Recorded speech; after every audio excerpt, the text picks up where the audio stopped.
연담 김명국. 김명국이라고 하면은 사람들이 그 호인 연담이나 취용에 대해서 많이 아실 만큼 기이한 행동을 한 화가로 잘 알려져 있는데요. 당시에 천인 출신이었는데 도화서 교수까지 올라갔던 화가입니다. 그만큼 그림 실력이 뛰어났다는 거죠. 거칠고 신비한 선인도, 달마도와 같은 그림을 많이 남긴 화가입니다.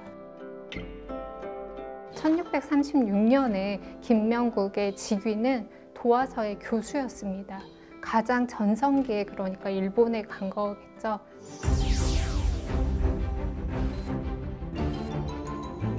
1636년 이후 1643년 갔을 때 통신사 절목을 보면은 일본 측에서 꼭 김명국을 와달라고 요청하는 게 있었습니다.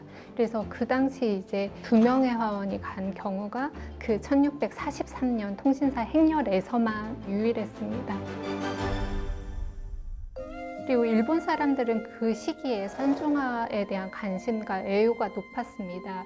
근데 김명국이 그들의 취향에 딱 맞게 됩니다. 그러면서 김명국의 이런 필선은 정말 신묘하다. 한 조각이라도 얻고 싶다. 소문에 소문을 더하면서 많은 일본인들이 그의 그림을 얻고자 했습니다. 밤새도록 너무 서화구청이 많아서 고통스러워서 김명국이 울었다라고 적혀 있거든요.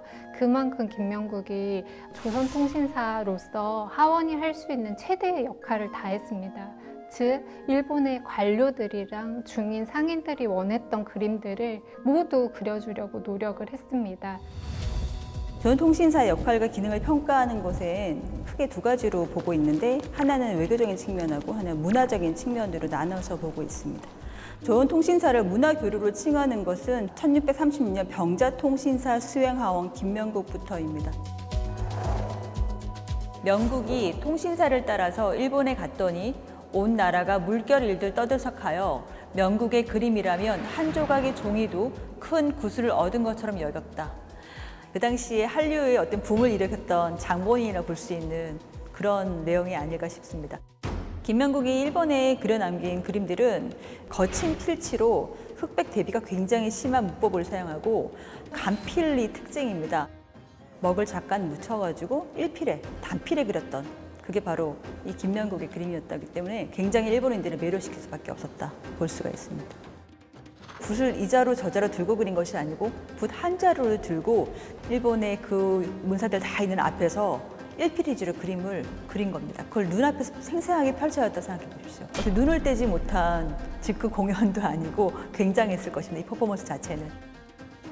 이 중에서 가장 대표적인 그림이 바로 병자성신사행 때 그렸던 달마도가 대표적이라 볼 수가 있는데, 달마의 눈썹에서 첫 붓질이 시작되어서 얼굴 표현부터 흘러내리는 눈, 코, 입과 머리 두건부터 또 가사부터 그런 표현과 얼굴은 연한 단무구를 사용해서 그리고 또 수염을 제외하면 총 30획 정도의 붓질로 얼굴을 그려내었습니다. 이러한 것들이 느껴질 정도로 굉장히 간필하게 그림을 그려서 김명국의 실력이 그대로 화선지 한 장에 다 보여지는 그런 작품이 되겠습니다.